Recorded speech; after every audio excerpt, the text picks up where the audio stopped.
శ్రీ గురుభ్యో నమ. శ్రీ మహాగణాధిపతియే నమ. శ్రీ సరస్వత్యే నమ. భక్తులారా, వ్యాస ప్రోక్త మహాభారత ఇతిహాసం యథాతథంగా చెప్పుకున్నాం.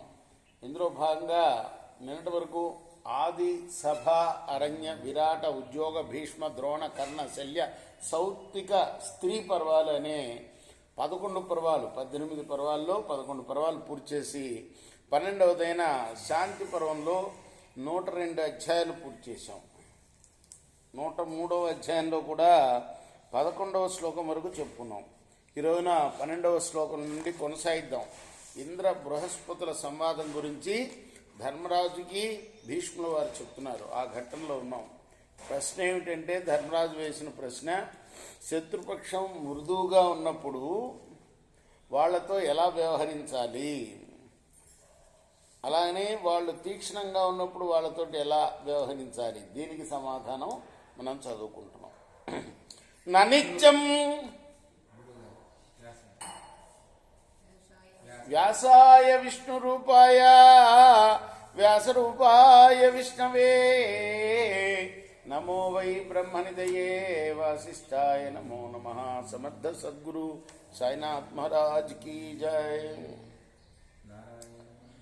నారాయణం నమస్కృత్య నరం చైవ నరోత్తమం దేవీం సరస్వతిం వ్యాసం తతో జయముదీరయేత్.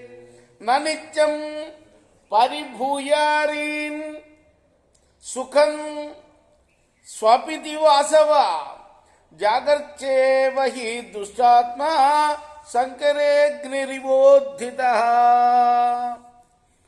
బృహస్పతి చెప్తున్నాడు ఇంద్రుడికి, వాసవా, వాసవుడు అంటే ఇంద్రుడు, వాసవా, నిత్యం శత్రువుల్ని తృణీకరిస్తూ ఉండే రాజు సుఖంగా నిద్రించలేడయ్యా.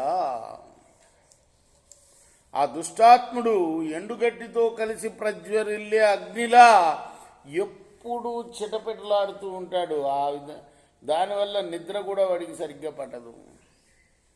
నా సన్నిపాత కర్తవ్య సామాన్యే విజయే సతి విశ్వాస్యైవోపసన్నార్థ వశీకృత్వా రిపు ప్రభో రాజా. అంటే ఇంద్రుడు రాజు కదా, దేవతలకి రాజా అని సంబోధిస్తున్నాడు గురువుగారు అయినప్పటికీ. బృహస్పతి, రాజా, ఇరుపక్షాలకు విజయం సాధారణమైనప్పుడు దాడి చేయటం కర్తవ్యం కాదు. శత్రువులకు విశ్వాసం కలిగించి వశపరుచుకుని అతనికి ఆప్తమైన అర్థాలన్నింటినీ కూడాను నాశనం చేయాలి.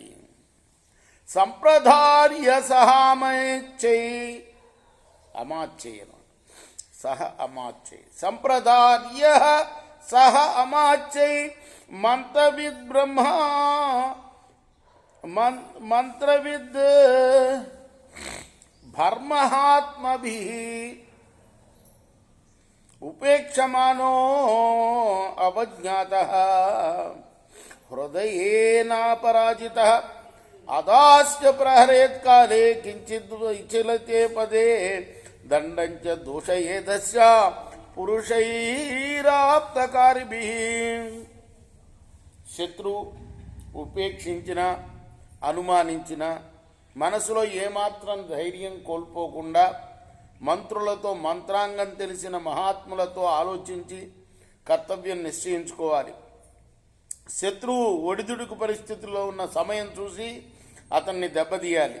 ఆప్తులైన పురుషులను పంపి అతని సైన్యంలో భేదం సృష్టించాలి. ఆది మధ్యావసానజ్ఞ ప్రచ్ఛన్నం చ విధారయేత్ బలాని దూషయేదస్య జావన్నేవ ప్రమాణతః. శత్రురాజ్యం యొక్క ఆది మధ్యాంతులు తెలుసుకొని రహస్యంగా మంత్రులతో కలిసి కర్తవ్యాన్ని నిశ్చయించుకోవాలి.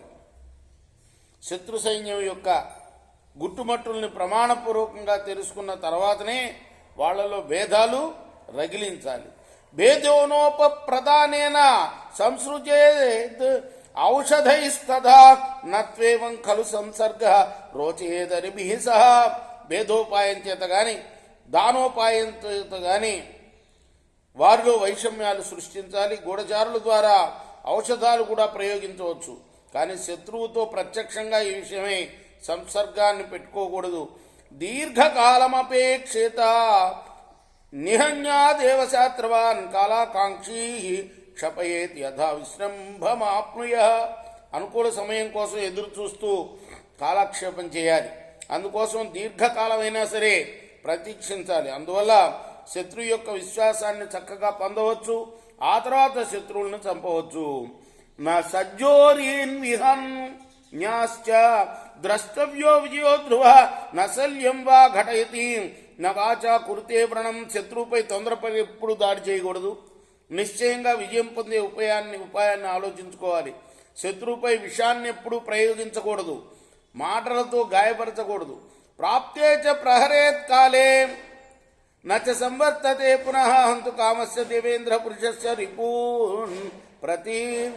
ఓ దేవేంద్ర, బృహస్పతి చెప్తున్నాడు, శత్రువుని చంపాలనుకునేవాడు అవకాశం దొరికినప్పుడే దెబ్బతీయాలి. శత్రువు విషయంలో అవకాశం మళ్ళీ మళ్ళీ సమకూడదు సుమా. రేపు మనం 21వ శ్లోకం నుండి కొనసాగిద్దాం. కృష్ణార్పణమస్తు. సాయి కృష్ణార్పణమస్తు. స్వస్తి ప్రజాభ్య పరిపాలయంతాం న్యాయేన మార్గేణ మహిమహీషా. గోబ్రాహ్మణేభ్య శుభమస్తు. లోకా సమస్తా సుఖినో భవంతు.